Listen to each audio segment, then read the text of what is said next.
অনুমতি না নিয়ে হাত ধরাতে জায়েদ খানের সাথে ছায়াবাজ ছবির শুটিং শেষ না করেই চলে গেলেন ওপার বাংলার অভিনেত্রী সায়ন্তিকা বন্দ্যোপাধ্যায়।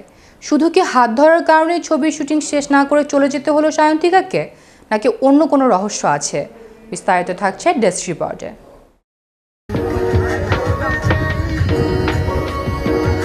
প্রথমবারের মতো বাংলাদেশের ছবিতে সই করেছিলেন অভিনেত্রী সায়ন্তিকা বন্দ্যোপাধ্যায়, কিন্তু প্রথম কাজে এমন খারাপ অভিজ্ঞতা হবে সেটা ভাবতে পারেননি তিনি। মনিরুল ইসলামের প্রথম প্রযোজিত ছবি ছায়াবাজ এর শুটিং করছিলেন নায়িকা। ছবিতে অভিনেতা জায়েদ খানের সঙ্গে জুটি বাঁধেন অভিনেত্রী। শুটিং করতে গিয়ে খুবই সমস্যায় পড়লেন তিনি। প্রথমে সমস্যার কথা প্রকাশ্যে আনতে চাননি সায়ন্তিকা। তার সঙ্গে নাকি সঠিক ব্যবহার করেননি ছবির নৃত্য পরিচালক মাইকেল। ছবিটি পরিচালনার দায়িত্বে ছিলেন তাজু কামরুল। সায়ন্তিকা কি ধরনের হয়রানির শিকার, ঠিক কি ঘটেছে তার সাথে জানতে চাইলে তিনি জানিয়েছেন, যদিও এখানে মাইকেলের নাম উঠেছে, তবে গোড়ায় গণ্ডগোল। বলা যেতে পারে নায়িকাকে হয়রান হতে হয়েছে প্রযোজকের অব্যবস্থার জন্য।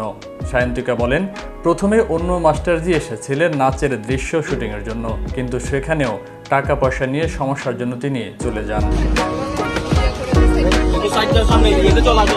তারপর মাইকেল নামক বাচ্চা ছেলেটি আসে তাকে নাচ শেখাতে। সংবাদ মাধ্যমের প্রতিবেদনে জানানো হয়েছিল, সায়ন্তিকা নাকি শুটিং না করেই চলে এসেছেন, তবে এই দাবি উড়িয়ে দিয়েছেন অভিনেত্রী। সায়ন্তিকা বলেন, আমি একজন পেশাদার শিল্পী, তাই এরকম করার কথা ভাবতেই পারি না। মাইকেল আমার থেকে অনুমতি না নিয়েই হাত ধরে আমায় সরাতে গিয়েছিল, তখন আমি সকলের সামনেই বাধা দেই। এরই সঙ্গে অভিনেত্রী জানান, মূল সমস্যার নেপথ্যে রয়েছে ছবির প্রযোজক। অভিনেত্রীর কথায়, বারবার আমি প্রযোজক মনিরুলের সঙ্গে কিছু টেকনিক্যাল সমস্যা নিয়ে যোগাযোগ করার চেষ্টা করেছিলাম, কিন্তু কোনো উত্তরই পাওয়া যায়নি। ওর কোনো পরিকল্পনা নেই, কোনো ব্যবস্থা নেই।